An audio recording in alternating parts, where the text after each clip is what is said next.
Père et du Fils et du Saint-Esprit. Amen. La grâce de Jésus notre Seigneur, l'amour de Dieu le Père et la communion de l'Esprit Saint soient toujours avec vous. Et avec votre esprit. Avec l'Église entière, nous fêtons Saint Ambroise. Bienvenue à vous, bienvenue à ceux qui nous rejoignent avec la chaîne de télévision KTO. Nous allons célébrer cette Eucharistie en pensant en particulier à tous les étudiants qui aujourd'hui à Marseille vont passer un concours difficile, les étudiants en médecine. Nous savons combien dans notre pays ce métier est important. Il se trouve que je m'occupe d'étudiants et nous avons à cœur de les accompagner pour qu'ils deviennent des professionnels de santé compétents et humains. Dans l'Évangile, nous aurons aussi une scène de guérison. Il ne s'agit pas de médecine, il s'agit de foi. Un paralytique va retrouver l'usage de ses membres. Au début de cette Eucharistie, reconnaissons nos paralysies. Reconnaissons qu'en nous, il y a des parties sclérosées, que notre cœur ne vibre pas toujours et ne consonne pas toujours avec l'amour. Reconnaissons-nous pécheurs et confions-nous à la miséricorde de Dieu. Je confesse à Dieu Tout-Puissant, je reconnais devant mes frères que j'ai péché en pensée, en parole, par action et par omission. Oui, j'ai vraiment péché. C'est pourquoi je supplie la Vierge Marie, les anges et tous les saints, et vous aussi, mes frères, de prier pour moi le Seigneur notre Dieu. Que Dieu Tout-Puissant nous fasse miséricorde, qu'il nous pardonne nos péchés et nous conduise à la vie éternelle.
Prions.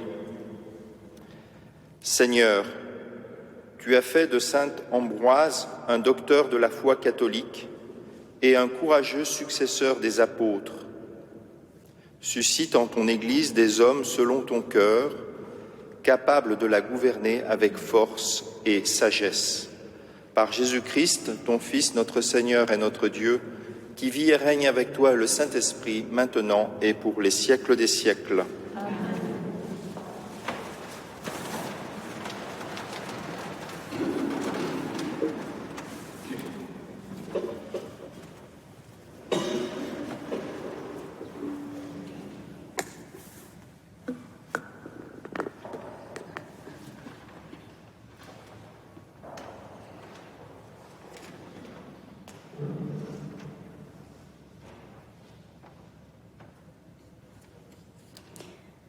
Lecture du livre du prophète Isaïe.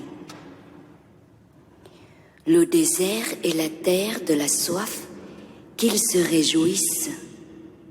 Le pays aride, qu'ils exultent et fleurissent comme la rose. Qu'ils se couvrent de fleurs de champs, qu'ils exultent et crient de joie. La gloire du Liban lui est donnée, la splendeur du Carmel et du Saron, on verra la gloire du Seigneur. La splendeur de notre Dieu. Fortifiez les mains défaillantes. Affermissez les genoux qui fléchissent. Dites aux gens qui s'affolent, soyez forts, ne craignez pas, voici votre Dieu. C'est la vengeance qui vient, la revanche de Dieu. Il vient lui-même et va nous sauver. Alors se dessilleront les yeux des aveugles et s'ouvriront les oreilles des sourds. Alors le boiteur bondira comme un cerf, et la bouche du muet criera de joie. Car l'eau jaillira dans le désert, des torrents dans le pays aride. La terre brûlante se changera en lac, la région de la soif en eau jaillissante. Dans le séjour où gîtent les chacals, l'herbe deviendra des roseaux et des joncs. Là, il y aura une chaussée, une voie qu'on appellera la voie sacrée. L'homme impur n'y passera pas, il suit sa propre voie. Et les insensés ne viendront pas s'y égarer. Là, il n'y aura pas de lion, aucune bête féroce ne surgira. Il ne s'en trouvera pas, mais les arrachés y marcheront. Ceux qui libéraient le Seigneur reviennent. Ils entrent dans Sion avec des cris de fête, couronnés de l'éternelle joie. Allégresse et joie les rejoindront, douleur et plantes sans fruit. Parole du Seigneur. Voici notre Dieu qui vient nous sauver. Voici notre Dieu qui vient nous sauver. J'écoute que dira le Seigneur Dieu. Ce qu'il dit, c'est la paix pour son peuple et ses fidèles. Son salut est proche de ceux qui le craignent, et la gloire habitera notre terre. Voici notre Dieu qui vient nous sauver. Amour et vérité se rencontrent, justice et paix s'embrassent, la vérité germera de la terre, et du ciel se penchera la justice. Voici notre Dieu, il vient nous sauver. Le Seigneur donnera ses bienfaits, et notre terre donnera son fruit. La justice marchera devant lui, et ses pas traceront le chemin. Voici notre Dieu, il vient nous sauver.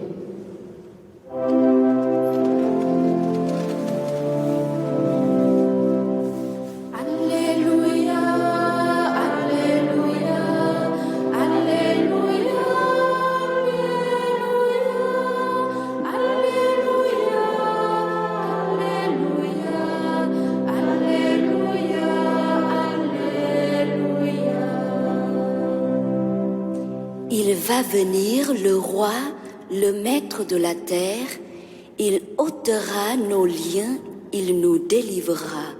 Alléluia, Alléluia, Alléluia, Alléluia, Alléluia, Alléluia, Alléluia, Alléluia. Le Seigneur soit avec vous. Évangile de Jésus-Christ selon saint Luc. Un jour que Jésus enseignait, il y avait dans l'assistance des pharisiens et des docteurs de la loi, venus de tous les villages de Galilée et de Judée, ainsi que de Jérusalem. Et la puissance du Seigneur était à l'œuvre pour faire opérer des guérisons. Arrivent des gens portant sur une civière un homme qui était paralysé. Ils cherchaient à le faire entrer pour le placer devant Jésus. Mais ne voyant pas comment faire à cause de la foule, ils montèrent sur le toit et, en écartant les tuiles, ils le firent descendre avec sa civière en plein milieu devant Jésus. Voyant leur foi, Jésus dit : « Homme, tes péchés te sont pardonnés. » Les scribes et les pharisiens se mirent à raisonner. « Qui est-il, celui-là ?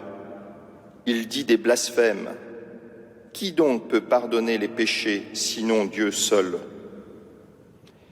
Mais Jésus, saisissant leurs pensées, leur répondit : « Pourquoi ces pensées dans vos cœurs ? Qu'est-ce qui est le plus facile ? Dire « tes péchés te sont pardonnés » ou dire « lève-toi et marche ». Eh bien, afin que vous sachiez que le Fils de l'homme a autorité sur la terre pour pardonner les péchés, Jésus s'adressa à celui qui était paralysé. « Je te le dis, lève-toi, prends ta civière et retourne dans ta maison. » À l'instant même, celui-ci se releva devant eux. Il prit ce qui lui servait de lit et s'en alla dans sa maison en rendant gloire à Dieu. Tous furent saisis de stupeur et ils rendaient gloire à Dieu. Remplis de crainte, ils disaient : « Nous avons vu des choses extraordinaires aujourd'hui. » Acclamons la parole de Dieu.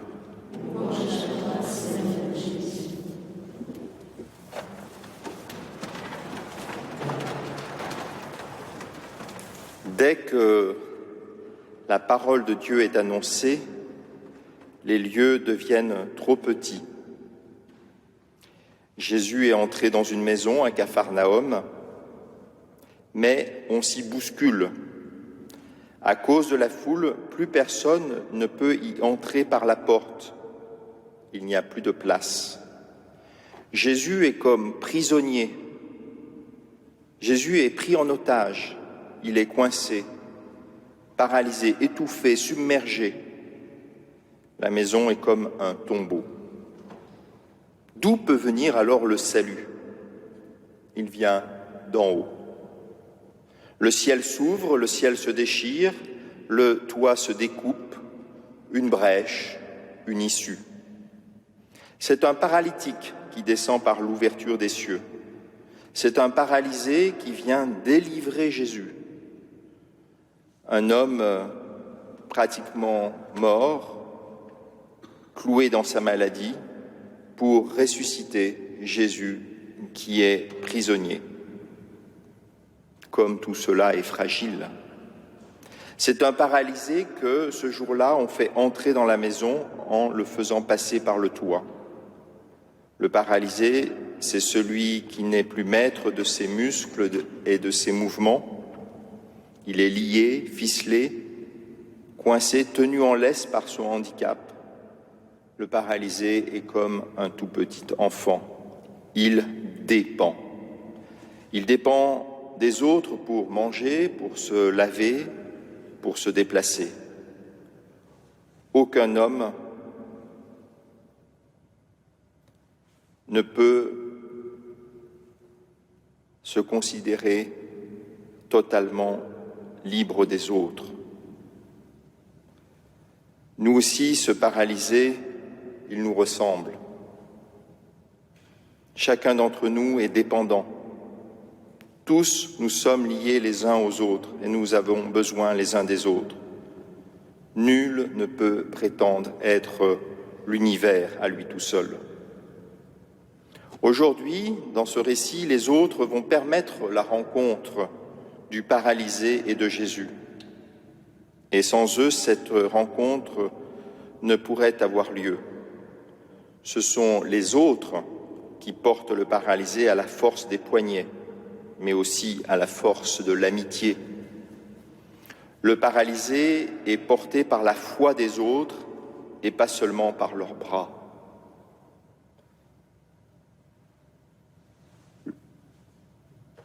C'est à cause de la démarche des autres que le paralysé va pouvoir être guéri. Jésus le reconnaît, à cause de leur foi, puis lève-toi, prends ton brancard et marche. Jésus est celui qui fait naître, il fait accoucher l'homme paralysé, prisonnier fermé en chacun de nous.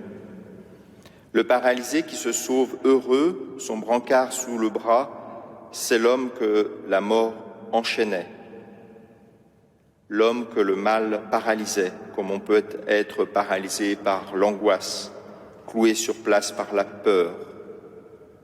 Dans la langue française, il y a de belles expressions qui disent cette paralysie et cette mort. Ne dit-on pas se tuer au travail, mourir d'ennui, crever de jalousie?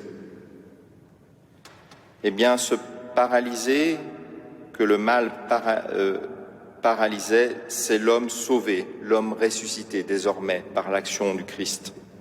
L'infirme, ce paralysé descendu par l'ouverture du toit, comme on descend un cadavre dans la tombe, ce mort vivant se lève, ressuscité du corps et du cœur. C'est une naissance. Mais du même coup, le paralysé rend aussi à Jésus sa liberté. Dans le verset qui suit le passage que nous avons entendu, Luc écrit « Après cela, Jésus sortit ». C'est aussi une naissance qui préfigure la sortie du tombeau. Amen.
Tu es béni, Dieu de l'univers, toi qui nous donnes ce pain, fruit de la terre et du travail des hommes.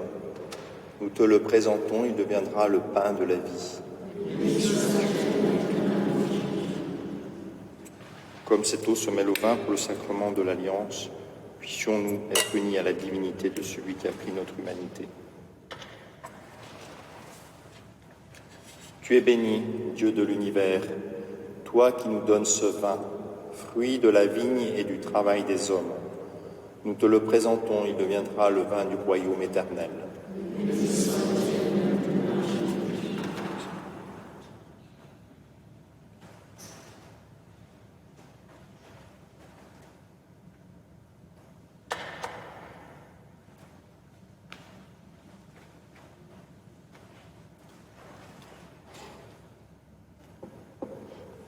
Prions ensemble au moment d'offrir le sacrifice de toute l'Église. Que ton Esprit, Seigneur notre Dieu, nous donne dans cette Eucharistie la lumière de la foi qui éclairait saint Ambroise quand il annonçait ta gloire à son peuple. Par Jésus le Christ notre Seigneur. Le Seigneur soit avec vous. Et avec votre esprit. Élevons notre cœur. Nous le tournons au Seigneur. Rendons grâce au Seigneur notre Dieu. Cela est juste et bon. Vraiment, il est juste et bon de te rendre gloire, de t'offrir notre action de grâce toujours et en tout lieu.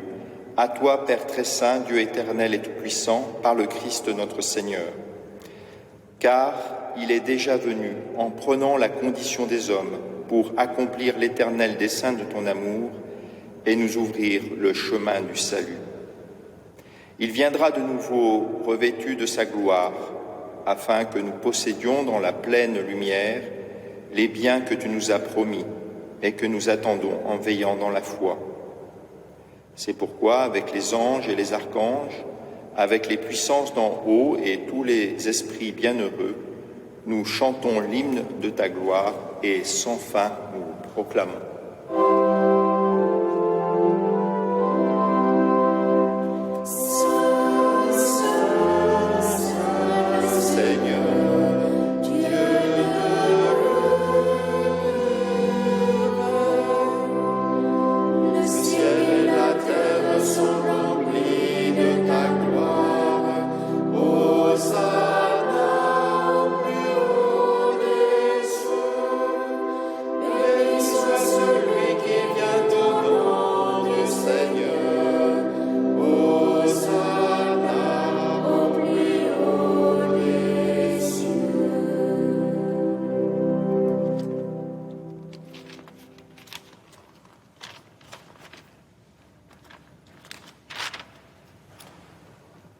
Tu es vraiment saint, Dieu de l'univers, et toute la création proclame ta louange, car c'est toi qui donnes la vie.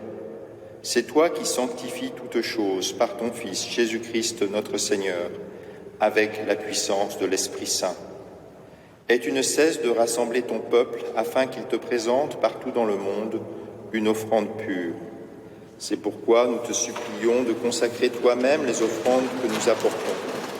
Sanctifie-les par ton esprit, pour qu'elles deviennent le corps et le sang de ton Fils, Jésus-Christ notre Seigneur, qui nous a dit de célébrer ce mystère. La nuit même où il fut livré, il prit le pain. En te rendant grâce, il le bénit, il le rompit et le donna à ses disciples en disant : « Prenez et mangez-en tous. Ceci est mon corps livré pour vous. »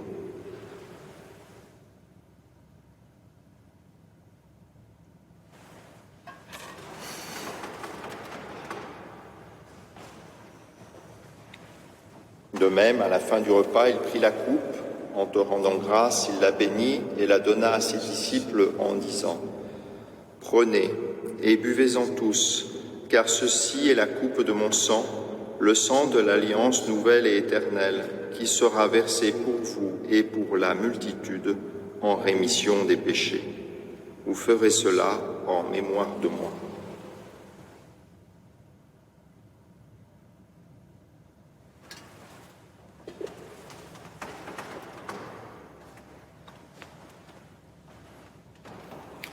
Il est grand le mystère de la foi. Nous proclamons ta mort, Seigneur Jésus. Nous célébrons ta résurrection. Nous attendons ta venue dans la gloire. En faisant mémoire de ton Fils, de sa passion qui nous sauve, de sa glorieuse résurrection et de son ascension dans le ciel, alors que nous attendons son dernier avènement, nous présentons cette offrande vivante et sainte pour te rendre grâce. Regarde, Seigneur, le sacrifice de ton Église et daigne y reconnaître celui de ton Fils, qui nous a rétablis dans ton alliance. Quand nous serons nourris de son corps et de son sang et remplis de l'Esprit Saint, accorde-nous d'être un seul corps et un seul esprit dans le Christ.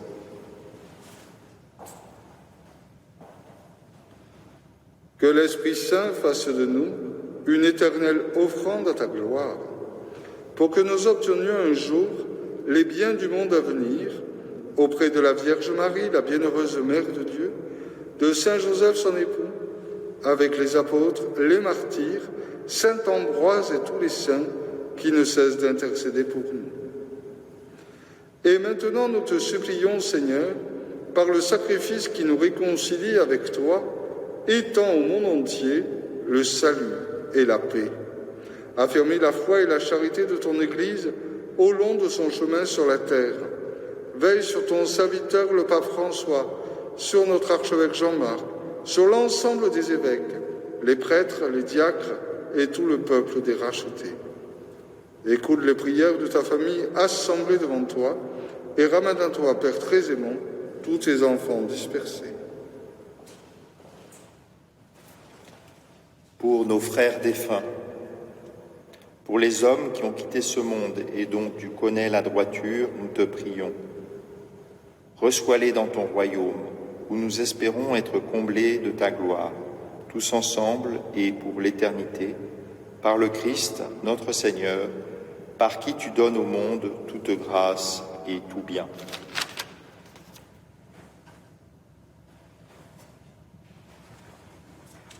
Par lui, avec lui et en lui, à toi, Dieu le Père Tout-Puissant, dans l'unité du Saint-Esprit, tout honneur et toute gloire pour les siècles des siècles. Unis dans le même esprit, unis par cette foi qui accompagnait les amis de ce paralysé, nous pouvons redire avec confiance la prière que nous avons reçue du Sauveur. Notre Père, qui es aux cieux, que ton nom soit sanctifié, que ton règne vienne, que ta volonté soit faite sur la terre comme au ciel. Donne-nous aujourd'hui notre pain de ce jour. Pardonne-nous nos offenses, comme nous pardonnons aussi à ceux qui nous ont offensés. Et ne nous laisse pas entrer en tentation, mais délivre-nous du mal. Délivre-nous de tout mal, Seigneur, et donne la paix à notre temps. Par ta miséricorde, libère-nous du péché, rassure-nous devant les épreuves en cette vie où nous espérons le bonheur que tu promets et l'avènement de Jésus-Christ notre Sauveur. Car c'est à toi qu'appartiennent le règne, la puissance et la gloire pour les siècles des siècles. Seigneur Jésus-Christ, tu as dit à tes apôtres, « Je vous laisse la paix, je vous donne ma paix ». Ne regarde pas nos péchés, mais la foi de ton Église. Pour que ta volonté s'accomplisse, donne-lui toujours cette paix et conduis-la vers l'unité parfaite, toi qui règnes pour les siècles des siècles. Amen. Et que la paix du Seigneur soit toujours avec vous. Et avec votre esprit. Nous pouvons nous échanger un signe de cette paix. Paix du Christ.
Heureux les invités au repas du Seigneur, voici l'agneau de Dieu qui enlève le péché du monde. Seigneur, je ne suis pas digne de te recevoir, mais dis seulement une parole et je serai guéri. Que le corps et le sang de Christ nous gardent pour la vie éternelle.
Prions.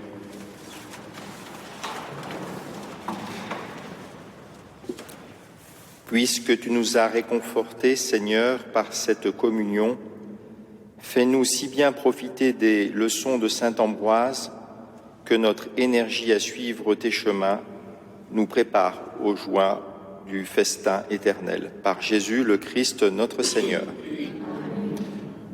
Demain, la messe de l'Immaculée Conception de la Vierge Marie sera présidée par Monseigneur Jean-Marc Aveline, archevêque de Marseille. Le Seigneur soit avec vous et que Dieu Tout-Puissant vous bénisse, le Père, le Fils et le Saint-Esprit. Allez dans la paix et la joie du Christ.